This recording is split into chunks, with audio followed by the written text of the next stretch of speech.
Hi, my name is Brooklyn with Ellevate Advisors, and my unexpected hobby is board game navigator. Welcome to Unexpected Hobbies of Financial Advisors, the podcast where we interview fellow financial advisors about their pursuits and pastimes beyond their professional persona, some of which may be surprising to their colleagues and clients. We're interested in what makes them tick and how their unexpected hobbies might or might not relate to their everyday lives. Here's our discussion with this week's guest. Welcome to the Unexpected Hobbies of Financial Advisors podcast. I'm Brian Wright with Fiduciary CFO, alongside my co-host and fellow financial advisor, Joshua Walker. Enchanté. C. Okay. She's looking at us like our banter is nonsense. So It is. That's the idea. It's a podcast. Should I be saying something? I didn't know if you were doing like your normal intro or... No, you're fine. No, we've You're started? fine. Okay. We have started. Yes, we've officially started. Excellent. Welcome to the show. Well, Yes, thank welcome to the very organized and very clear and professional podcast that we're running here. Thank you, Brooklyn, for joining us with a most interesting hobby, unexpected, certainly. The most interesting you've had to date, or? Well, it's pretty unexpected. I mean, bull riding is unexpected, but I think, with all the hobbies we've had thus far, when people see the different episodes, they're like, okay, I know what that is. Yours is probably going to be the first one where people are like, what is that? What is that? So tell us, what is a board game navigator? That's a good question. I kind of see myself to a certain extent like Gandalf guiding the party to Mordor or heading that direction. And I have to guide people through, okay, what are you comfortable with? What have you played before? How big is your party? To understand what games to recommend. And sometimes I'll recommend a few and they'll love them all or hate them all. And we'll have to scrap and go back and pick different ones. Or sometimes they love some and not others. So that helps me narrow it down. But it's about making someone's night the most fun possible, whether someone's coming for a birthday party, or we even do events like corporate events, or we've even done weddings. And then even a date night. It can be hard for a couple getting to know each other to know what kind of games they can share interest in. Usually one person is the gamer and the other person is not. So I have to recommend games that the non-gamer would still feel comfortable with. So it's about really understanding people and how to help them find happiness. Okay, so you don't hold yourself out as some sort of independent consultant that people can find you in the interwebs and pick your brain for you to guide them through the board game world. This is something that you do at some location where people can find you, correct? Yes, I do this usually Tuesdays, Thursdays, and Saturday evenings for, 2 or 3 hours at Shuffle's Board Game Cafe. That's in Tulsa, Oklahoma, where I live. And if I'm out of town, I can just request time off. I'm the backup board game navigator. So they have another person who's been there almost since they've opened. And if there are multiple events going on or someone requests a board game navigator, they might end up needing several of us. And Tuesdays are trivia night. So we have this big influx of people who are mostly here for the trivia, but for those who want games, it's nice to have someone there to guide them, since the staff is going to be swamped with all the people doing the trivia. So it's nice to have, all of the staff can teach some games, but I could probably recommend, I've probably played 50 to 150 games, and I make an effort to play more games all the time. So I have kind of a feel for which I like, which I don't like, and why. And also, as the Shuffle's board game selection committee, that's not the official name, I just made that up. While they're testing out games to add to the library, then I'm aware of the hot games that are entering and being able to teach a handful of those. But they have over 1,200 games in the board game library. And those are in the main library. There are some that if some pieces get lost or damaged, they might move to a discount sale rack in the back. People can still play those, but they might buy them for $5 or $10. And with apples to apples, that's not a huge deal if you lose a few cards. It's games like that. So So yeah, that's typically what I do. Sometimes I'm, I don't know, busting tables or taking drinks to people, but the goal is that I'm organizing the games, helping people find games, and teaching people how to play. Are That there, say, is this something that is common? Like, who are your clientele? Like, are there families that come in that want to learn new games? Or are these grown up games? All of the above. I don't remember what is the cutoff age for when we start charging the Game Pass. Obviously, if you have a baby who's 6 months old, they don't get charged for a Game Pass. But we have sections in the main library. Uh, I'm just thinking if I'm standing in front of the main library, we have children, classic, co-op, dexterity games, party games for parties of like 8, 10, 12 or more. And then strategy games, which are usually like 2 to 4 players, and then 2-player games.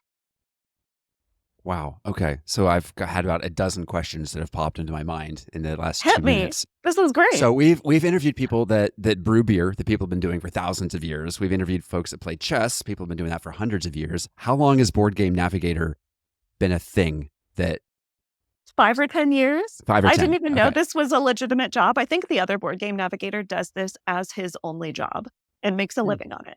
Yeah. Wow. Okay. So I guess when we were growing up, the games were Risk.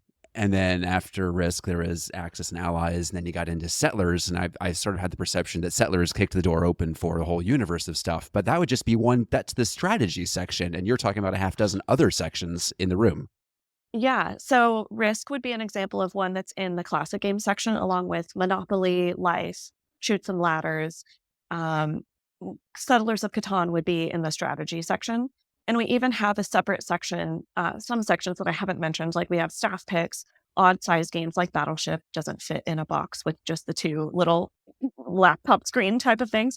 And then we have the hot games and then expansions. So we have a Settlers of Catan expansion, which can allow for parties of like up to 8, I think, maybe. Oof. But yeah, you have to kind of know how, like, you have to know how to do like matchmaking almost with the games and the parties, and have a good sense of where to find stuff in the library. We have a separate section for all of the small games. Like Uno isn't in the main library because it's a deck of cards. So I have to know where to find everything, and I have to be able to like fix the boxes. And I helped them create a survey where our people can track pieces that are lost or missing or broken game pieces that keep you from being able to play the game. So now people can report that and we can order new pieces or replace things. So I'm also like taping lids back together or unboxing new games and punching out all of the little things and putting them on the shelves. But as a backup, if I don't know off the top of my head where something is, the website, I can even send this to you if you want to post the link when the podcast goes live. There's the Shuffles website where you can actually search the library. And that has all of the games, and they're sorted by, you have different sort criteria. So like what category they're in, how many players can play, that kind of stuff. But I have to, and this is kind of like what I studied to be able to move from like, I just see people up to being Board Game Navigator, is I was studying that list. So I would kind of make a list of all of the games that were for different party sizes. So to answer your original question, we have anywhere from like a date night with just 2 people all the way up to corporate events with like 100 people. So there are different games that you recommend. If you have 100 people, they're probably sitting at different tables. So depending on the table size or people coming and going, like the popular table, you have to recommend a party game so people can join and leave whenever they want. But we also do like, I don't know, we had a birthday party last night. And so the people would just walk over and grab whatever games they wanted. And they have a few games going at any time. And I didn't need to teach them. I think they were regulars. So it really just depends on what people are looking for. And if they seem like kind of lost, or they're standing there just like, what do I do? Then I'll just Overwhelmed. go up and I'll just start a conversation and try to help them have fun, a good time. And how long have you been doing this? It is be 18 months. And when you say library, is that like a lending library that people can check them out and take them home and then return them in 3 weeks or pay a fine kind of thing? Employees only are allowed to take the games home. So I have full Research. access. yeah, to take whatever games home that I want. We like to not take games home on Fridays and Saturdays because that's when our busy season is, or a busy time of the week. But yeah, I often take games home after my Saturday shift and I'll play them with my family, and then bring them back on Tuesdays. But no, the board game library, when I use that term, it is something that I'm usually referring to with customers where I'm like, "Oh, welcome to Shuffles. This is the main library here. Don't forget the small game library in the back, and we have some discounted games in the very back. Any games you see in the retail section are for sale. You're free to buy those and take them to your table and open them." But yeah, the main library just means that people can walk up, grab whatever games off the shelf that they want, take them to their table, try to only borrow one or two at a time. When you're done, stick them in the game return cubby. Wow, I sound like I'm like seating you in Shuffles right now. So yeah, if you have any questions, I'm the Board Game Navigator Brooklyn, so I'm happy to recommend something or help teach you something new. Okay. The way you described it, I was like, oh, this is the normal section. This is the restricted section only for Yeah. upperclassmen. And do you have Uh-huh. food service as well? Is it a coffee bar kind of thing? Oh, Shuffles is a full service board game cafe, coffee shop, bar, and restaurant. Oh, wow. Wow. Okay. So Yeah. that would explain why you're bussing tables and you're not just Yeah. cleaning up houses and hotels for Monopoly, but Yeah. dishes.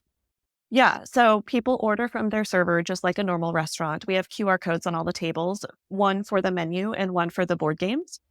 And you're laughing, but I'll keep going. Okay. And there's a $7 board game pass fee, and that gives you entrance to Shuffles.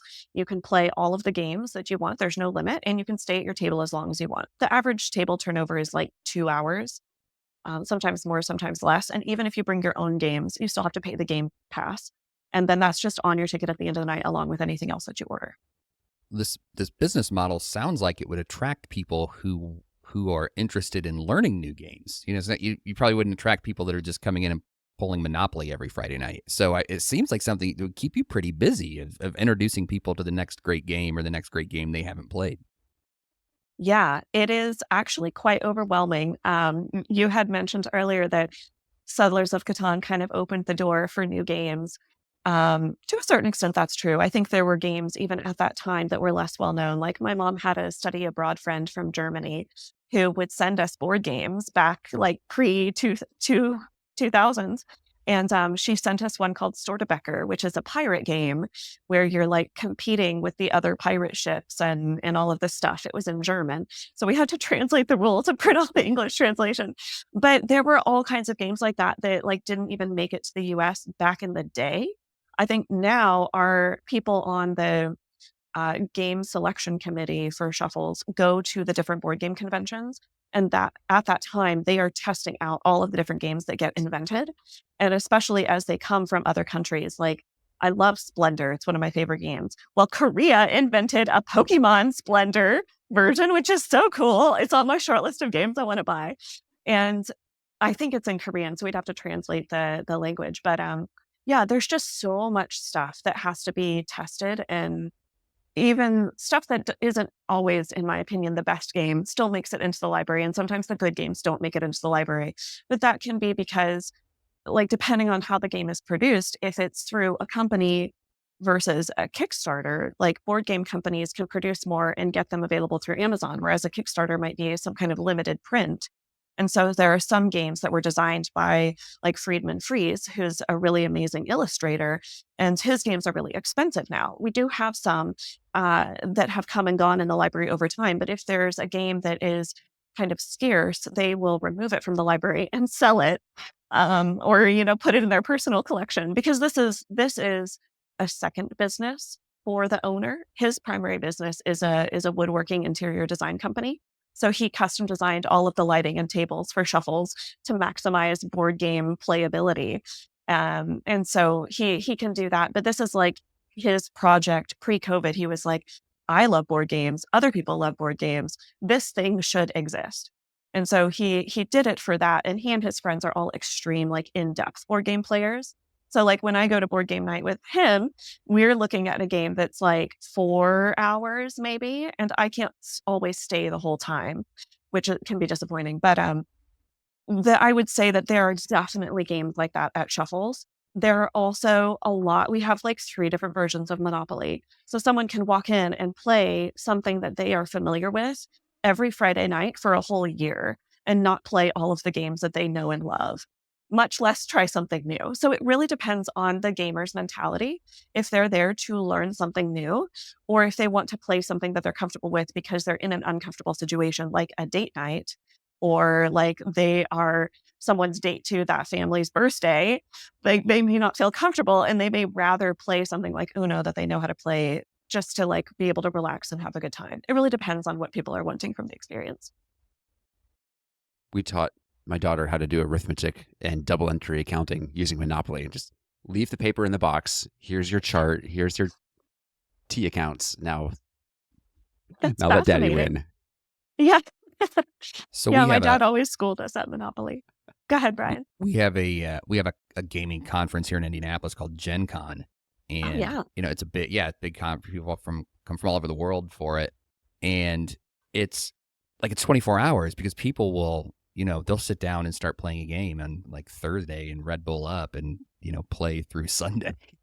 Totally. And it's, Yep. so I would imagine you have very long hours at Shuffles, right? I mean, because those are like the serious gamers, right? And if the owner is a serious gamer, there's some really late nights there. We close, I think, at midnight on the weekends. So yes and no. The serious gamers will come like when for my birthday this year, we did an all day game session. My birthday was on a Tuesday, and I like somehow didn't realize, because I typically only work evenings after I get off work at Ellevate. And I didn't realize that Shuffles doesn't open all day like my business does. So I was like, oh, friends, like my dad's retired and stuff. And I was like, let's get together and play games all day. And you can come at your different times. Like dad might stay during the business day. And then when my friends get off work, they can join us. No, Shuffles didn't open until like, I don't know, 4 or 6 or 4 o'clock. something. Yeah. And I was like, oh, dang it. So I asked for special permission for us to go like at noon. And employees are allowed to go even if the restaurant is closed. We can run in and grab a game or something. But having non-employee guests in the restaurant was kind of a concern. And they they let me do it. And even the bartender came a little bit early and served us a few drinks and stuff. And we Because it's learned your to play. birthday. Yeah. Well, we learned to play Jaws, which is actually a 2-part game where once you conquer the first part, you flip the board and you play the second half. The first half is hunting the shark. So it's like all of the people on the island, the detectives, the police, the shark enthusiasts, they're hunting the shark versus the shark, who is swimming around the island and trying not to be detected. And if they can identify the shark and catch him, then that triggers the end of the game. And if they can't, after a certain period of time, the shark wins and you flip the game. And then you're on the boat and you have to kill the shark, blow him up before he eats the boat and all of the people in it. So I think it took us like 4 hours to learn and play that new game. I would probably not even be on the spectrum of intense gamers. That game, because we use Board Game Geek, which is a website that shows you the complexity and all of the other metrics for each game. And so based on the complexity rating, which is an average of all of the players who have logged their play, then we put a colored sticker on the box. And I think Jaws might be yellow. It goes blue, green, yellow, orange, red. With red being like, okay, this game may be a multi-day play. You may not be able to finish it in one stay at Shuffles. Blue is like 20, 30 minutes, but even those can be harder than people who are more beginner level.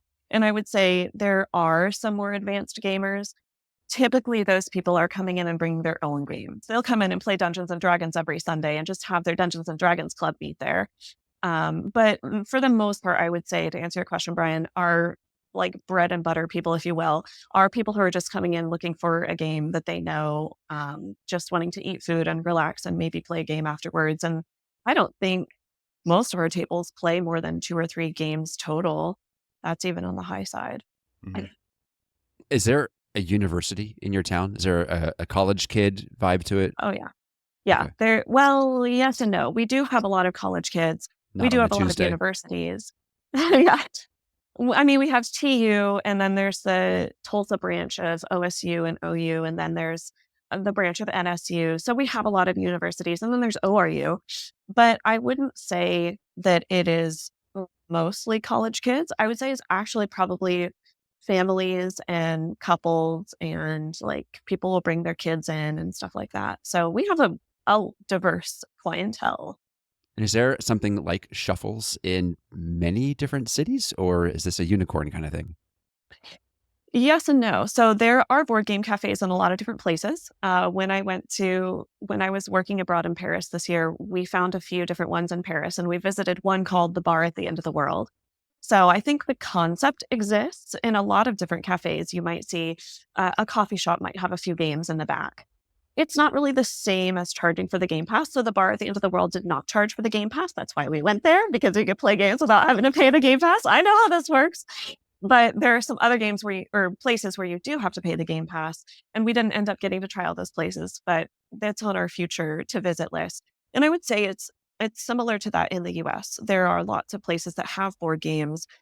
The Shuffles, however, is not yet a franchise. I know the owner is looking at franchise opportunities, especially like in Northwest Arkansas, which Fayetteville is a huge college town. And also it's very booming and is becoming a family town as well in that area. Yeah. So there might be some opportunity there. But right now it's just the one location. And I think every location is unique in its own way. It'll have its own flavor. What we hear from people who have visited other board game cafes is that our collection is quite extensive and like very intriguing for people. They love to see what we have. They're always very impressed. I don't know that other board game cafes are as good at that. And I don't know that other board game cafes have board game navigators even. Like I was curious if one of the board game cafes in Paris would let me work as a board game navigator in French, because I'm getting to that level in French. So I would be curious to do something like that as opposed to taking another language immersion program, because, I need something that's going to plug into my life over there like I have here. But these are all things to explore. I was asking somewhat just out of curiosity and somewhat for my own family. My daughter's got a young gentleman that she's been trying to find things to do with, and they've tried various things. And one of them was like, well, he was a former service member, so they went shooting. And I thought, well, great, that's great once, but how about board games? Mhm. Oh, yeah. So your practice, from what I understand, is rather virtual and scattered. Do you have clients locally that you're able to share this hobby with, or is that not an overlapping part of your worlds? I would say it is an overlapping interest. A lot of advisors I know are interested in board games as well, Huh. but I don't really have I don't think I have any clients in Tulsa right now. I happen to be friends with a lot of advisors. So when I go play board games, like my dad is a retired advisor, and one of my best friends, Autumn, is an advisor. She just opened her own field RIA in Tulsa as well. So we just happen to be friends and we'll go play together. But we don't like, she's not a client of mine or anything. So it's just like more about the personal connection and playing new games that we enjoy, more so than getting clients. So what is your favorite game to recommend a couple on a first date? They want to play something they've not played, but something like, what do you have a go-to, like, here's your game? Okay. There are probably a few. First date assumes there are two people and that it's not like a double date. So Correct. some two-player games, I would follow up by asking, like, how advanced of gamers are they? Like, and how long do they want to stay? Assuming that they want to start with something fun and easy, I might recommend something like Boop, which is a game where you take out all of the pieces from the box and then you flip the bottom of the box upside down, and you take from the box what is like a comforter, and you lay it on top of the bottom of the box, and it turns into a bed. And the comforter is quilted into squares, and the pieces are cats of two different colors, gray and orange. So one person takes all the orange cats and kittens and the other takes all of the gray. And what you do is you place your kittens. You have to start with kittens. The goal is to convert them all to cats, but start with kittens. You place it on one of the squares. The other places their kitten. And if they are touching, any of the squares around the newly arriving kitten get booped one square away. And so your goal is to either place or boop your kittens into a line of 3, and then they come off the board and you get 3 cats instead. Now, they're not on the board yet. You still get to place them, but you can boop your opponent's kitten off the board or any number of things. So it's a strategy game. I don't know, it's more hands-on than something like a card game. It plays with your head a little bit, but it also only takes like, I don't know, 20 minutes to win. So that's a good one. But if a couple's wanting to, maybe they've been on a few dates and they're wanting to go a little bit deeper than just having fun, I would recommend the new game, or maybe it's just new to me, Let's Get Deep. They have some like talkative, get conversation going type of cards with questions. And that one has been popular. They just came out, or we just added the friends version. So if someone were on a double date, I might recommend the friends version rather than the couples version, because you might not want to go deep if you're on a double date as you would just one-on-one. Yeah, that makes sense. When on Boop, what's the breadth of the board? Is it an 8x8, or is there more than that or less? I think it's about 8x8. Yeah, okay. As you were describing it, I was thinking, well, it kind of sounds like a bit of tic-tac-toe, a bit of Connect Four, a bit of Go, and cats. So Yeah. Okay. Everybody loves cats, right? Well, we have more cat-themed games than dog-themed games, I would say.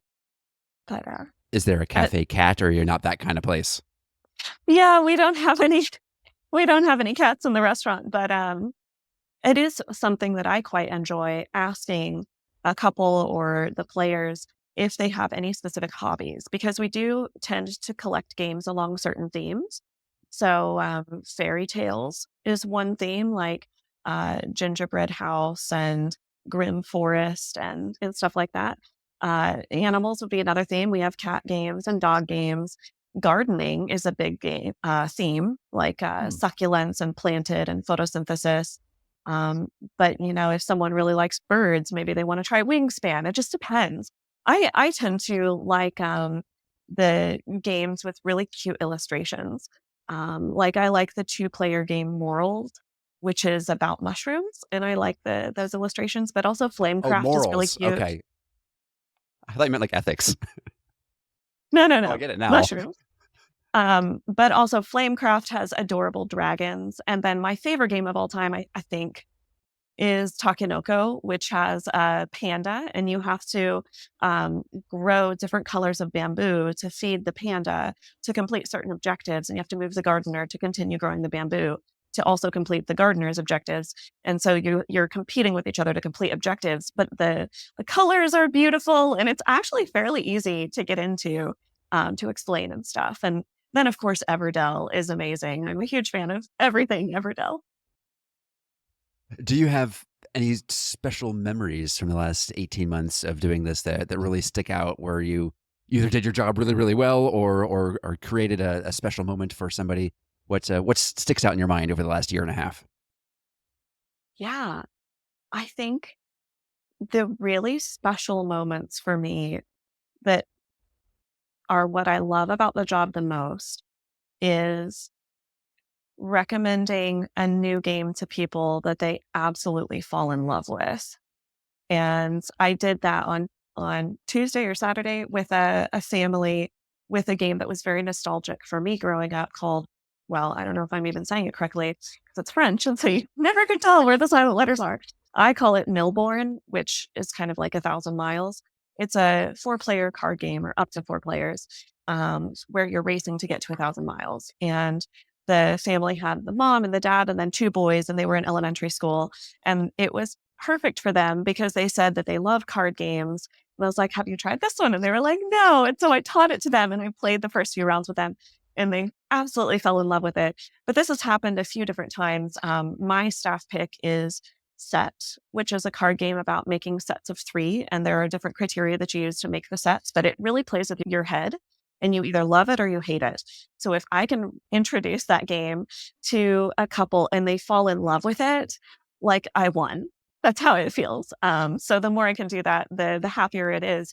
And to raise the stakes even more, if I can recommend a more complex game for a more advanced gamer that they haven't tried yet, or Suck at them in least like, deeper.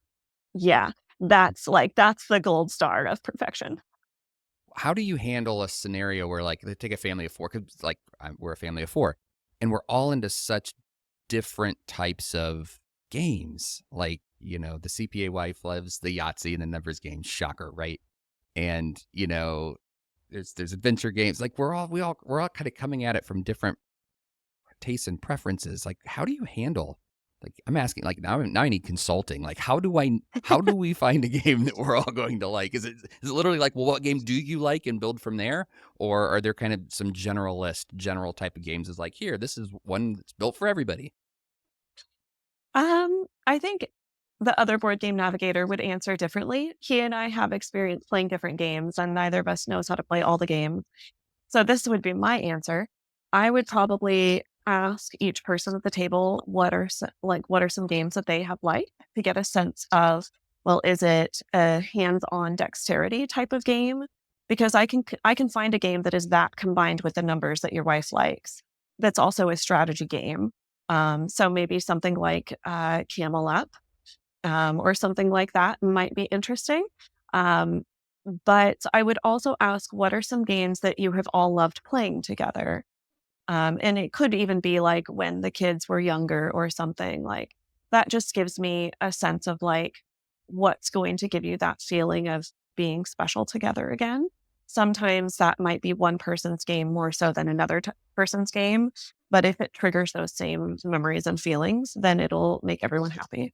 Sure, that makes sense. I remember the first time my daughter beat me at Cities and Knights of Catan, the expansion pack. She was like 9. And I was so proud of her, but I was also really close. And dang it, child! Yeah, that sort Uh-huh. of that special, and I guess my wife is, for whatever reason, just a savant when it comes to Ticket to Ride. She can take what's in her hand, which is nothing, and then somehow she's beaten us by 50. And how did you do that? We played the same number of hands, we're doing the same thing with the same rules, and yet week after week after week, Aaron comes out on top. And Aaron, I know you're listening. It drives me crazy, but it's amazing. Yeah. Well, No, it's always fun to see how people's brain works and how their personality comes out when they play games. But I guess if they've walked into shuffles in the first place, there's some selection bias at work. I'm guessing that nobody would have been there unless they were absolutely arm twisted against their will, which is not always something we see in our practices. That sometimes a financial planning client comes in and it's the client and then the tag along who's clearly not into it. Hopefully, you don't face that situation too often. I do face it actually. Oh, It's most often with the grandma in the group who is probably not a numbers person and not going to understand the strategy of the game. So sometimes you just can't make that person happy. But if they see everyone else having a good time or they can be on someone's team, that's like the best of both worlds. But if I can entice them to play a game, I would probably recommend something like Bananagrams, which is not going to require like any strategy because there's no scoring, but it's familiar because it's kind of like Scrabble. And you can win that even if you're not good at other gaming skills. And even if you can't win, you can feel like you won if you do a good job with your own puzzle, which is worth something. that's our current game. We play that 3 on Yeah, Saturday, 3 on Sunday.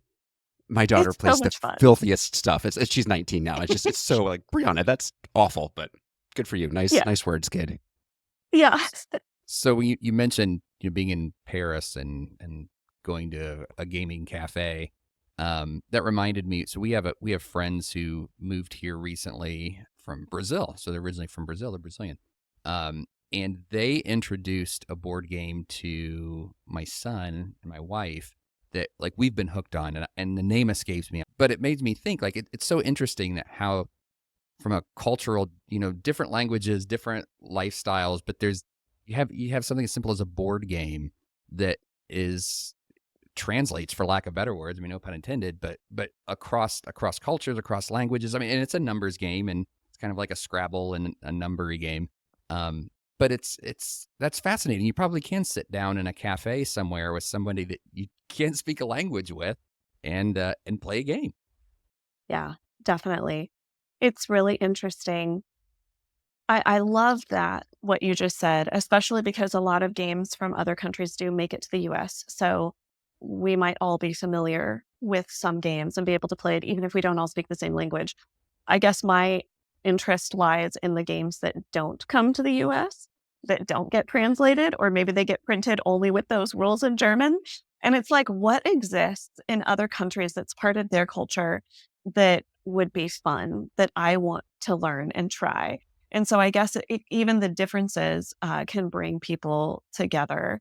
Like if it's a game from Brazil, they were teaching it, they're sharing part of their culture with you.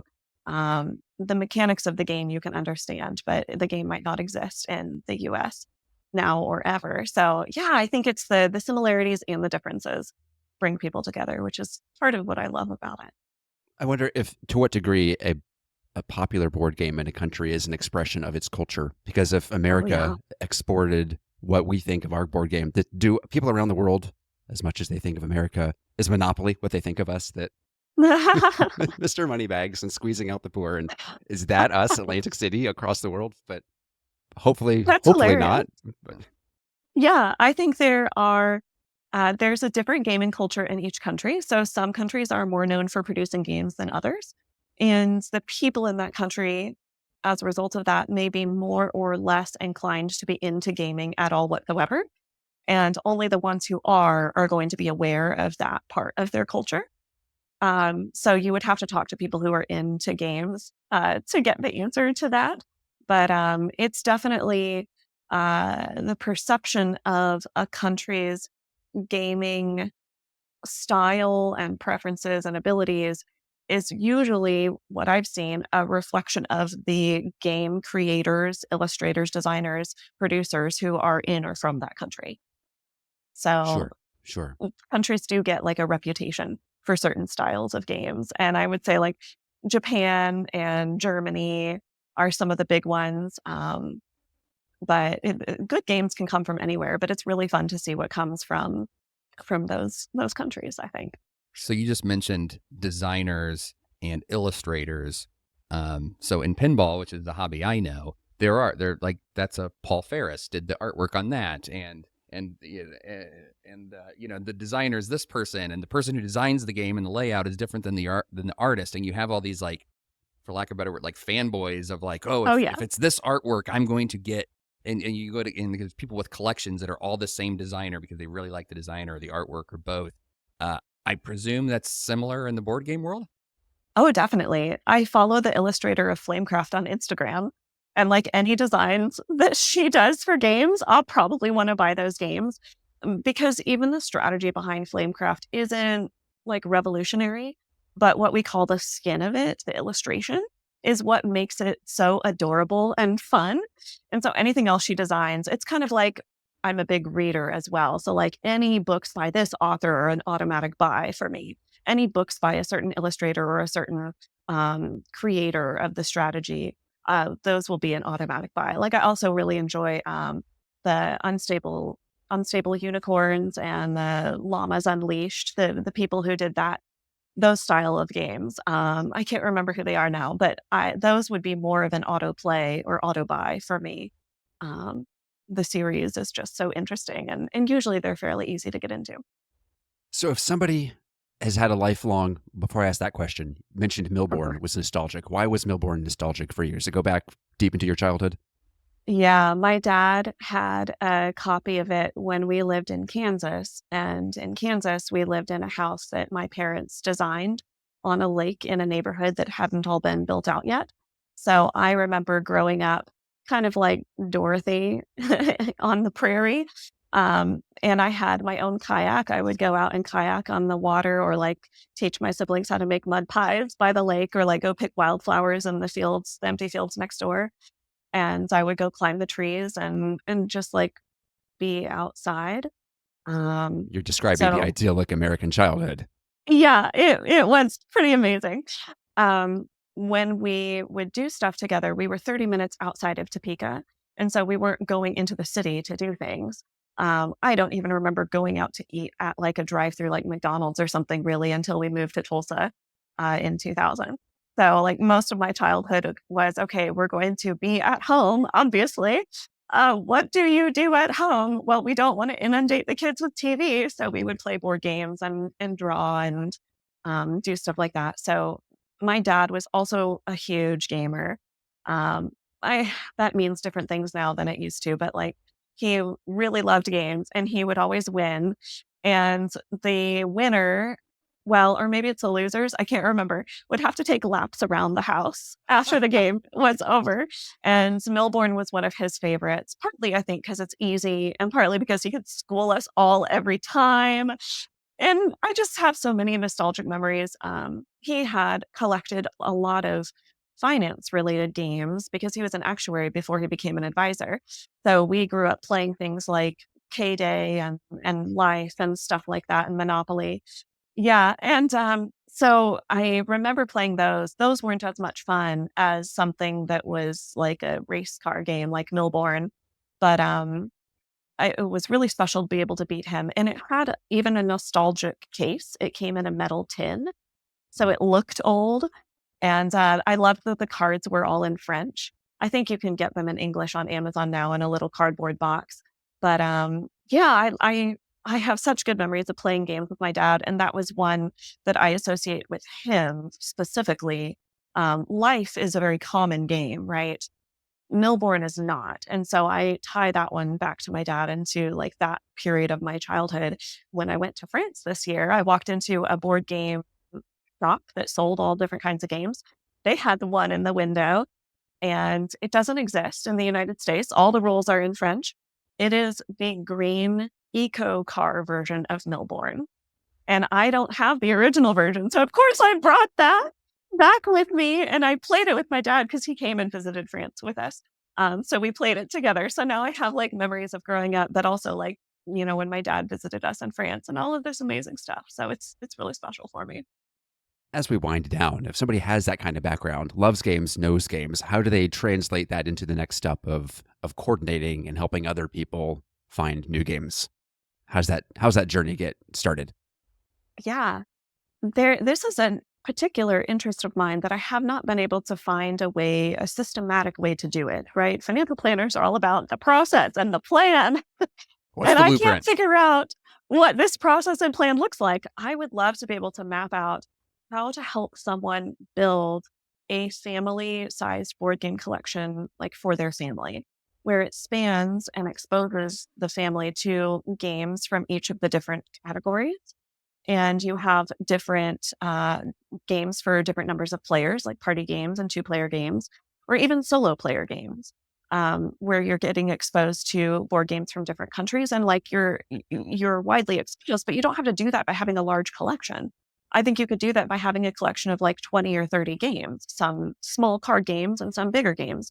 So I feel like that's pretty achievable. I want to find a book or something like that on this topic. But what my friends and I have ended up doing is just introducing our favorite games to each other. So we get together once a month and we play a few of our favorite different games. Sometimes they're board games or card games. Sometimes it's like a music battle where we're trying to get our team to guess the song or something. So we like to mix it up. But we end up introducing games that we like that are very different from the games that the other people like. So I have a friend, Jared, who plays a lot of betting games and a lot of battle games. So he likes Bonanza or Camel Up. He introduced me to Camel Up and games like that. And I do not like betting games like Skull. I no. And part of it's like my financial advisor, like be responsible with money background. Like I just can't get into it. But even the battle games, like he's really into the Unmatched series right now, where you can pit like I think we did like Dracula versus Sherlock Holmes, and they each have their own sidekicks. Like Dracula has his three like Dracula winches, and Sherlock has Watson, and you're trying to like battle with each other. I don't like those games. Like I like the pretty games or like bananagrams where everyone can feel like they're winning. Or it's more about like the experience of playing than it is about like beating someone into the ground with your battle axe. Like I How think many how many colors of bamboo are there? yeah, exactly. So I think we all appreciate different things about games. And this is something I brought up with my board game group about we didn't have enough, I felt we didn't have enough games and shuffles to cater to the female in the dating relationship.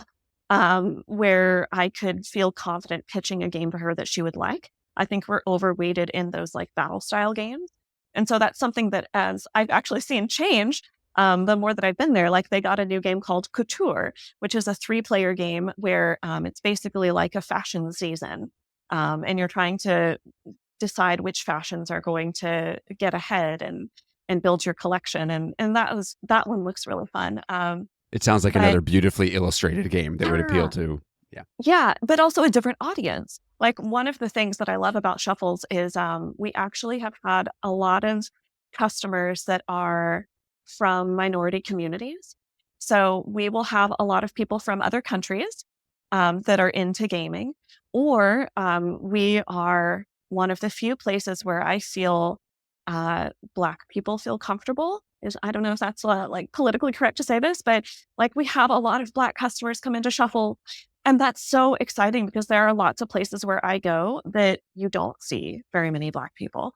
And so like this gaming crosses cultures, and I love that about it. But we had an incident a few weeks ago or a few months ago now, because Tulsa is in the Bible Belt. And we have a sign at the front that says everyone is welcome, and it has the rainbow hearts and all of that. And there was a guy wearing one of those 10-gallon Texas cowboy hats. And he came in and he was like talking down about the sign, like everyone is welcome here. I don't agree with that. He ripped it down and threw it on the floor, and management caught it on security, and they posted that clip, and they started a donation for anyone who, like, if you know, buy a rainbow cowboy hat sticker. And then they printed the same sign but bigger. And it's like about making Shuffles a place where anyone can come. And so I love Yeah. that aspect. Now I've rambled and forgotten your original question. No, that's good to hear and important, especially given the history in Tulsa. That I'm pleased to hear that. Mhm. Final question. If somebody wanted to know Okay. more about you professionally, where do they go, and why have you spelled your firm the way that you have? I get that question all the time. You can connect with me on social media, LinkedIn, Facebook, Instagram. I'm on all of the places personally and professionally. So, like, I have a personal account and a business account. I'm probably most active on Instagram right now, but I've seen a decrease in my engagement with how my happiness in life is going up. So, like, I really enjoyed my trip to France. I was living in the moment, I wasn't posting as much. So, I'm really not on social media as much as I was a few years ago. But the name for Ellevate came from a conversation with one of my very long-term clients who I worked with before I launched the business, and then she became one of my first clients. Um, I was talking to her about the idea behind it, and we agreed that elevate was a very action-oriented word. Well, ellevate.com with one L was not available. With two L's, it is available. But it also like goes back to like the French word for she, hers, L-E-L-L-E. So there's that aspect of it. And we had our custom logo designed that goes with that. And it's very like forward action oriented. I like that side of it the most, I think. Good, good. Well, thank you so much for sharing your time and your wisdom with us. We really appreciate you being here and being so excited about what it is that you do. And it sounds like you've got a whole closet full of hobbies. So we'll Oh, yeah. try to pull another one out from the library another time. Yeah, thanks so much for coming on. I have so many new games now I get to go try. So thank you for that. And I'll probably reach out offline and be like, okay, we like this. We didn't like this. Where do we go next? So I'm going to start. Oh, I'm for gonna sure. I'm gonna start bothering you now Yeah, about games. I'd love to be So, a private consultant. I won't charge you anything just for fun, you know? Yes, perfect.